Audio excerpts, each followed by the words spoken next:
Hola a todos y a todas, bienvenidos a Future Intelligence, una nueva entrega de nuestro programa dedicado al impacto de las tecnologías avanzadas en el ámbito de las artes, en el marco del Future Intelligence Fest, coorganizado con Fundación Telefónica en Madrid. Hoy tenemos una invitada muy especial para hablarnos de estos impactos y pues sin más delay, I'll switch into English to introduce you to our bright speaker today, Donna Close. Hi, Donna, how are you? I'm very good, thanks. Hi, thanks very much for inviting me. You're more than welcome. It's a pleasure and an honor to have you today with us. So just to introduce you, to let you know, and our listener to introduce you, Donna is a creative director and cultural strategist with more than 25 years of experience as a cultural leader, working across the private and public sector and developing strategy, training programs, and creative projects all over the world. Donna has developed a number of multidisciplinary arts festivals, provided advice and support for hundreds of festival organizers, and developed strategies for government, local authorities, and their partners to help them create and the conditions for festivals to thrive. She has a particular interest in supporting a broader range of artists, creatives, but also producers to make use of emerging technology to develop new types of creative practices and new audience experiences. We would have time to talk a little bit more about this aspect. But today, Donna will explain us the concept she created of the 5G Festival for Brighter Dome and Brighter Festival, a £3.4 million project with multi-partner consortium and one of the UK's 5G Create projects. That sounds quite amazing, and especially because I love Brighton Dome. So, Donna, the floor is yours. I'll let you present these fantastic and amazing initiatives, and we'll be back for some questions just after that. Great, brilliant, thanks. If we can have the first slide, that'd be fantastic. Can we go back to the first? There should be a slide before that, I think. That's the one. That's the first one. And thank you for your kind words about the Brighton Dome Festival. For those who don't know it, here are some images of the outside of Brighton Dome and the inside of the concert hall. I'm going to focus on the work that I've been doing with Brighton Dome and Brighton Festival over the last 2 years now, around the 5G festival. So for those who don't know, Brighton Dome is a cultural venue in Brighton. Brighton's on the south coast of England, and it's 3 interlinked performance venues, and it's in a Grade 1 listed heritage building right next door to the Royal Pavilion, which is this fabulous, fantastical palace in the middle of Brighton. Brighton Festival is the largest mixed arts festival in England, and it sort of takes over the whole city each May. So it's coming up. Tickets are on sale now. And Brighton Dome Brighton Festival also hosts Create Music. So that's a music hub which delivers music education lessons to around 4,000 children and young people each week. So you can really see that as an organisation, it supports artist development, supports young talent, and it also supports artists and audiences in a whole range of venues. If we can move on to the next slide. The other thing about Brighton Dome as well is we're part of something called the Brighton 5G testbed, and that's working with Digital Catapult and Wired Sussex, and actually that 5G testbed that we've got in the Dome was the very first that was ever put into an arts venue as well. So I thought it was useful. I'm sure you do or know this, but I just thought it was useful to recap about what is 5G. It's essentially the 5th generation of mobile networks, 500% faster than 4G. And really like the unlocking network for a range of immersive and advanced technologies. And I think that's where it becomes really, really interesting from a creative point of view. In essence, there's three qualities of 5G, which were really, I guess, what I was tasked to explore is, we had this fantastic test bed, and how can we use the qualities of that in terms of creative innovation? And those qualities are, you can have many more connections happening, many more computers and technology operating on that system. It's much more stable and reliable, and I'm sure any of you that have been involved in technology with live events knows how important that reliability is. And then really critically, it's much faster. It's almost zero latency. And that's really where the idea about, a music project came from, because, to really test that latency, what better than the music, where lack of latency is absolutely key. If we can move on to the next slide. So that's where the concept for the 5G festival came from, really. So the 5G festival's ambition was to be the world's first 5G powered festival experience, creating new opportunities for artists to experiment and collaborate, and also exploring new business models for festivals and venues. I mean, this was all happening against the backdrop of the pandemic, of course, where I don't know how it was across the rest of Europe, but certainly in the UK, a lot of venues, music venues, and musicians themselves were looking to see how technology could help them to continue their work. And actually, it revealed quite a lot of sort of faults in the current tools, just through the network. So, my colleagues in the music service trying to run music lessons on Zoom were really finding that, that latency being a massive challenge. So that really gave a real impetus for like what the 5G festival could be, and a real opportunity to really sort of test the potential of 5G, and really sort of challenge that. It's important to say that it wasn't just a festival, it was essentially a research and development project. So it was a 2-year project that would do two things, really. It would see how existing technologies could work on the 5G network, and it would also develop brand new technologies as well over that sort of 2-year period. So we started in September 2020, and we'll just complete this month. If we could go on to the next slide. As you said, I mean, really incredible partnerships. So, and all credit to Digital Catapult, who put together this consortium.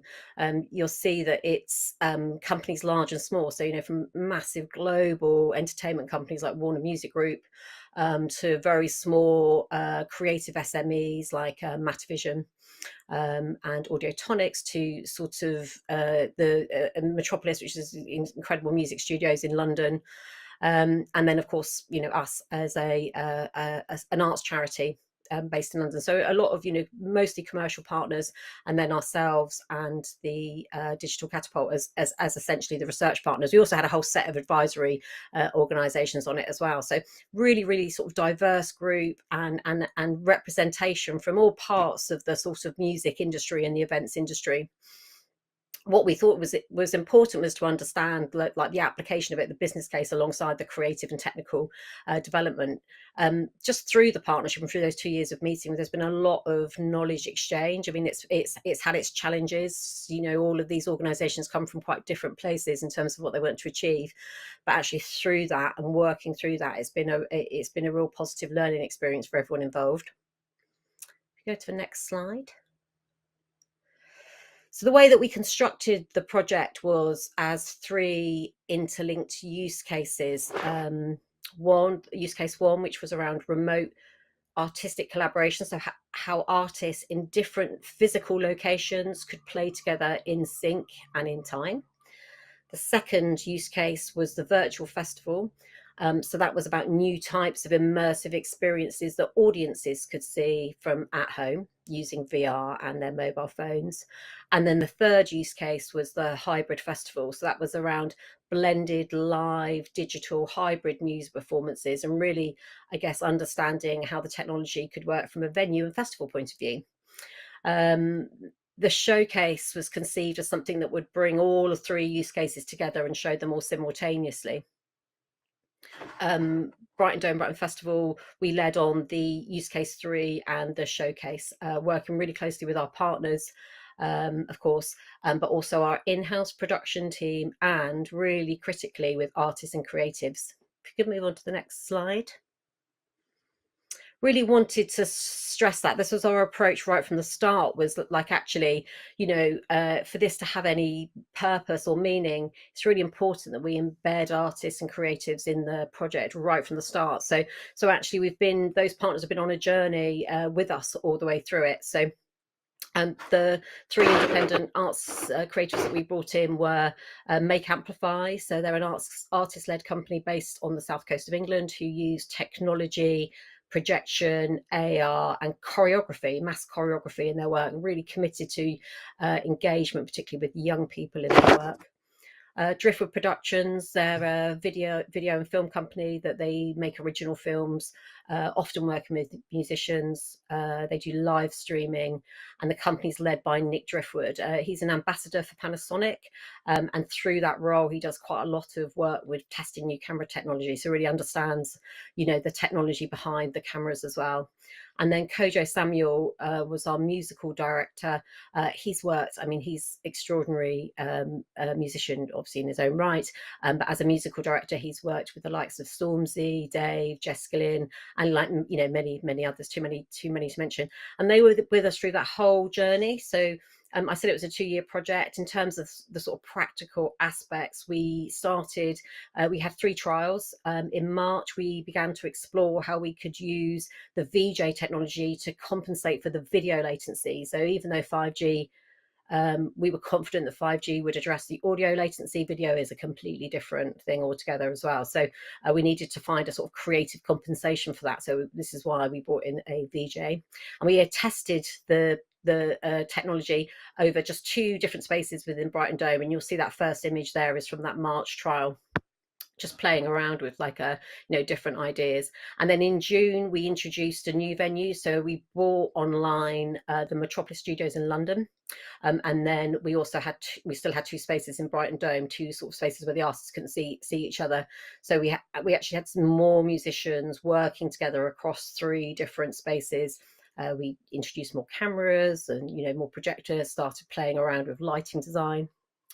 And then in November last year, we brought all this together and tested it with a live audience for the first time, very small live audience, about 50 people, just so that we could really drill down into their experience. And we also introduced a new part of the festival, which was the idea of an immersive streaming room. So you could sit in the founders room in Brighton Dome, which is like a small ancillary room, and you could watch a live streaming of what was happening in Metropolis Studios within an immersive audio environment, and looking at the live streaming.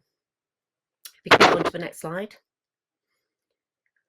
And this was all sort of, in between each of these trials, the technology would be adapted, the systems would change, the creative design would change, leading up to the final showcase, which happened on the 3rd of March, so, relatively recently. And it took place in 3 venues. Actually, we worked with 21 artists across those 3 sites.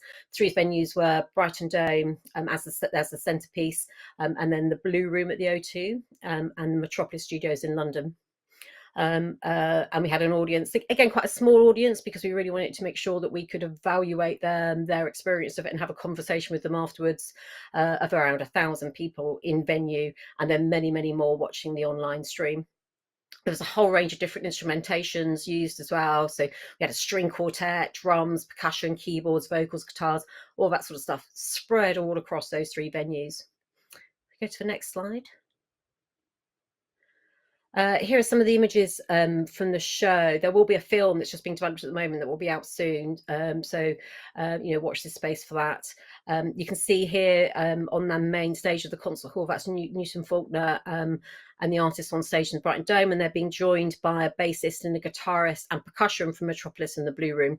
And then we use the set design to create the sort of, to have the live streams playing there. And really importantly, they were playing music that they, rehearsed once before, playing that live in front of a live audience, completely together, completely in sync, and then all of the sort of chatting in between songs that you'd expect.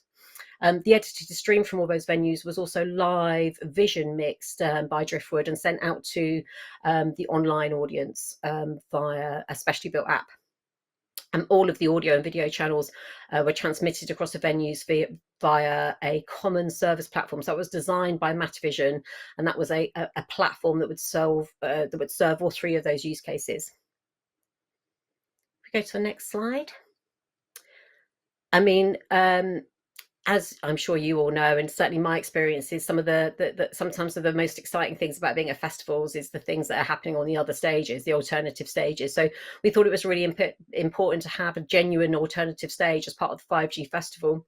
So we developed this parallel project working with Plan B. Plan B is a brilliant young people's radio station in Brighton and Hove that provides a platform for loads of really young, incredible emerging talent, and with Wired Sussex, our partner in the Brighton 5G testbed.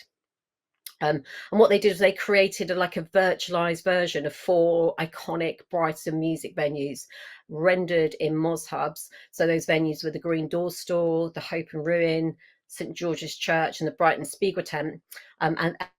And then they had a festival in these 4 spaces, so a festival in VR, which had streams of young and emerging talent performing on the stages. So audiences could enter VR, meet each other in the venues. Their avatars could meet each other, and they could talk to each other.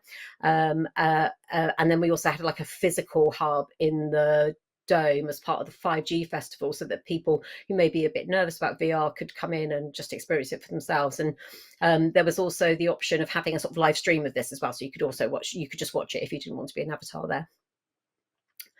If we go on to the next slide. This is the key learnings that came from a sort of technical point of view. It's also still being processed, really, but I just thought it's useful to share with you. So these are the sort of the hot takes coming out of the 5G festival from a technical point of view.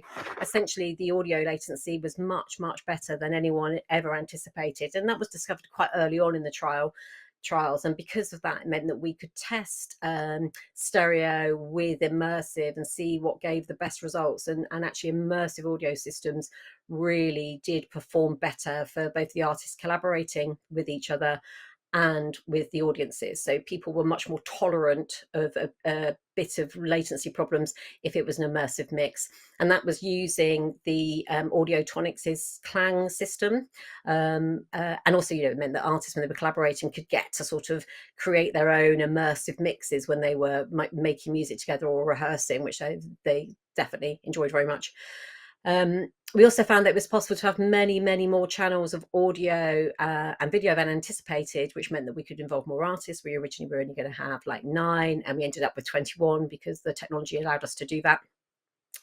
Really critically, the network was stable all the way through. It definitely wasn't in the trials. There was lots of very tense moments when the whole thing would just collapse. But through the showcase, which was a 4-hour event, the network remained stable. But I guess the key thing from my perspective was how important it is to involve artists and creatives in the process from the start and all the way through, and watching them work alongside the technicians in these trials, which became almost like hack spaces, seeing how the technology was evolving in response to their needs, I think was really inspiring, really interesting, and I think really is the way forward for technology projects. Really embed those artists right from the start. Go on to the next slide. Just, the 5G festival was a project, but we very much see it as a step on a journey for us. Of course, the 5G festival will be evaluated, and I'm sure the platform will be taken to market and be commercially available very soon. Once it's fully been evaluated as part of this project. So expect that to happen sometime in the summer.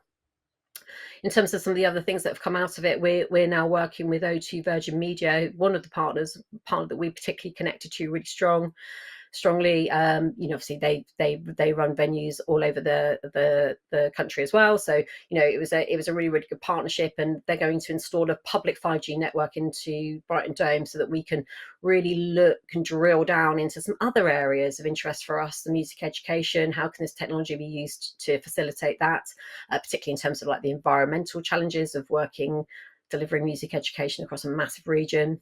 Location-based cultural heritage, we want to look at how AR and immersive experiences built into our beautiful venue.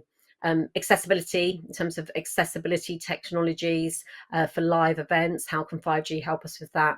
And then, of course, right at the heart of what we want to do, creative innovation and experimentation. So working with artists, making these tools and technologies and expertise available to them so they can make more amazing, extraordinary work. The alternative stages is also going to continue. There's plans to do a citywide music festival, but one for the whole world to come and see, almost like a version of the Great Escape that's online. There's going to be some further technical development and business case development of that. It's really good feedback to that as a project. And it is available on Mozhubs as well. So if you wanted to go and have a little nose around some of these venues, please go and do that. And then also we've got the Brighton Research and Innovation Fibre Ring. So this is like the whole city of Brighton's going to be better connected, so that we can do similar experiments to what we did at the 5G Festival, but do that across Brighton, connecting the universities, cultural venues, artists, workspace, creative industries. And then develop some incubators around that and see what we can come up with next. And that's it. That's my presentation. I hope that was interesting. That was actually amazing, and I have to say that Brighton, there is a bright future on all of that. That's so amazing, because we had several speakers and guests during this program, and all of them coincide on the fact that actually the pandemic boost and accelerate a lot the implementation of these technologies, but at the same time, the human journey. So at the very beginning of your presentation, the number of organization and people working on that was just amazing. Was it difficult actually to combine and to get together all these people, organization, institution all together? Yeah, I think it was. And actually, in a way, I think the pandemic helped in a way, because I think everyone was recognizing the importance of looking at technologies, as a part of the solution, not just to the pandemic that we're all living through, but also in terms of like climate change as well. These are all things that are on everyone's minds. And also, I think it gave people a bit of focus, because, for us, we closed. There was actually time and headspace to think about these things as well. So you're often caught in the day-to-day, aren't you? It's just constantly, it's very hard to be strategic. So I think it gave us a little bit of that space, not just for us, but all the partners, and gave us a real sense of being part of a shared mission, I guess. So that helped us bond. It was not without its challenges, but for sure, I think it was ending up with a good time. And Steve from Live From, who was one of the partners that I didn't mention earlier, he had this fantastic phrase where he said to me that a year during COVID is like a dog year in terms of technology. So it's like 7 years worth of innovation that happens in 1 year, which I thought was a very sweet way of looking at it. Yeah, I think we all coincide. And actually, we saw in your presentation the use of the metaverse. So from the British Council, we are using more and more this tool, fantastic tool, to gather people from across the world and to have networking session, or to have this sort of physical digital space available 24/7. What was your experience with the use of this metaverse? I think it's exactly what you're finding as well, which is it's very easy to fool ourselves, actually, isn't it? I think when you're in an embodied internet, you feel that you're there. I mean, it's just it becomes, I think the expectation of it is different from once you're in it. You feel like you're there and you feel like you're connecting to people. So and I think that makes it like profoundly powerful, but also quite scary as well. There's some challenges around that, because you definitely do feel that you're there and having that experience. It's very much more, well, immersive, of course, but immersive not just in a sense of how you think about it, but also how you feel about it. Like you're emotionally immersed in those spaces. So absolutely fantastic. And I really enjoyed looking around the venues in VR, and being at the venues in VR, though they were much cleaner. They felt much cleaner in VR. No sticky floors. So that's absolutely. And also the metaverse helps you to create safe spaces, so it makes connection more fluid from depending on the subjects as well. Talking about more broadly about your trajectory, your career, you're also part of the leadership of the national project Digital Democracies for Threehold Studios. Can you tell us a little bit more about these projects and your involvement? Yeah, sure, of course. So this is a project, Digital Democracies brings together three festivals, Brighton Digital Festival, the Freedom Festival in Hull, which is an extraordinary outdoor arts festival, and Frequency Festival in Lincoln, which is a digital festival run by Threshold Studios. And so what it's about doing is really how can festivals work together to create a support program that enables artists to have access to these immersive and interactive technologies. So we've done a whole set of things. We've done tech talks, masterclasses, we've commissioned work, and we've presented work at each of those three festivals over 2 years. And it's really underpinned by that idea that when you're building something in the metaverse, you've got to think about it like you're building a city, not like you're building a website. So you have to think about it in terms of like how you animate a 360 space. There's a lot of expertise within the outdoor arts sector in terms of thinking about that, public outdoor space. And we're really interested in sort of exchange of knowledge that can come from artists that work outdoors and artists that work digitally.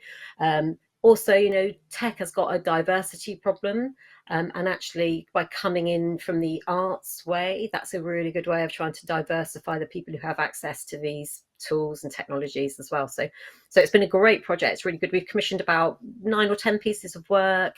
There's a website with loads of masterclasses up there. It's going to come to an end at the Freedom Festival in August this year, but we're hoping that we'll find a way to continue what's going on. It's had a really great effect on all of those festivals as well as the artists that have been involved. Yeah, we'll have a look definitely on this project. And you were mentioning diversity in the tech sector. Actually, this is a big subject. We've been talking about that during the last Music Festival, about gender gap related to advanced technologies and related as well to music and how we recommend music, how we create machine learning, and how we feed with data those machines in order to avoid these gender gaps. So there is a whole spectrum of research on all of that. But talking to artists, because you're very interested in supporting artists, what would be your advice for emerging artists that are still, I don't know, maybe somehow overwhelmed with the complexity and the need of very specific skills to use advanced technology in their work? What would be your advice for them? Well, I think it's like what we, as I said, we've been running some live workshops actually recently with Digital Democracies, led by a really extraordinary artist called Mafjay Alvarez. She's a really amazing female artist, creative technologist, and she's been running VR hack jams basically for artists. And what's been really interesting is the techno fear that they have, first of all, but then actually when you have a group of artists together, especially when it's a group that's quite a diverse group in every way, in terms of the art form and in every way, they'll very quickly help each other and support each other, and they'll very quickly go through this internal process you can see that creatives do, where they understand, they have like a curiosity that can help them overcome that sort of initial fear. But I think the importance of cohort and community, to do it together, find your tribe, have a joint experience is part of it. And then also really recognize, let your curiosity run wild and recognize what you bring. Because I would say that the thing that I think is really interesting about creative tech collaborations is that creatives always think about the why, the purpose. And what does this say about us as human beings? What do I want people to feel and experience? And they're really important questions. So artists always, that's their superpower that they bring into these tech collaborations. So I think they should walk in feeling really like, we might not understand the technology, but we definitely understand what's going to make this work and what's going to make this successful, what's going to make it meaningful for people. So the tagline is being collaborative, actually. Yeah, collaborative, curiosity. Yeah, absolutely. They're the two things, I think. And just being conscious of time, just to finish our interview, a broader question in terms of advanced technology. So we've been talking about 5G, we're talking in future intelligence about artificial intelligence, other technologies, and all these advanced technology are generating quite a lot of debate nowadays about their impact in our life, for example, on data privacy, on our health as well. How do you envision the future in that sense? Well, I think, I mean, again, I think this is where artists come in as well, because I think the more people that you can get to engage with these technologies, the more that you'll have a sort of swell of democracy around it that which will make people sort of change it for the better as well. I think one of the problems we've had with VR is it's seen as over there, you know, something for kids to play games on. And of course, it's not. It's much more profound than that. It could be the way that we are living our lives in a few years' time, but it's still not, a lot of people don't access it. So the more, I think the more that people can seek out and experience and find out about these technologies, then the more I think that we'll have grassroots, we'll have, you know, policymakers starting to address these things, we'll have grassroots lobbying that starts to do it, we'll have consortiums springing up, like, you know, protecting people's rights. And I think that's a really important part of the process. And again, I think it's art, it's, you know, it's great content that's going to drive people to these things first of all. So yeah, I think we need the creators to come forward and make these spaces more attractive, so more and more people involved in it, and then we can treat it like the genuine sort of new world that we live in. Yeah, I totally agree with you. Digital literacy is key in all that aspect. Thank you so much, Donna, for joining this Future Intelligence episode today. We'll keep in touch on all your initiatives and projects because you're a very busy woman. And thank you so much again for presenting these initiatives. Oh, thank you so much for the opportunity. I really enjoyed it, and I can't wait to see the rest of the Future Intelligence Fest. Thank you. Take care. Muchísimas gracias a todos vosotros y vosotras por seguir este nuevo episodio de Future Intelligence, organizado por el British Council en colaboración con el Foreign, Commonwealth and Development Office del Reino Unido y la Fundación Telefónica en Madrid.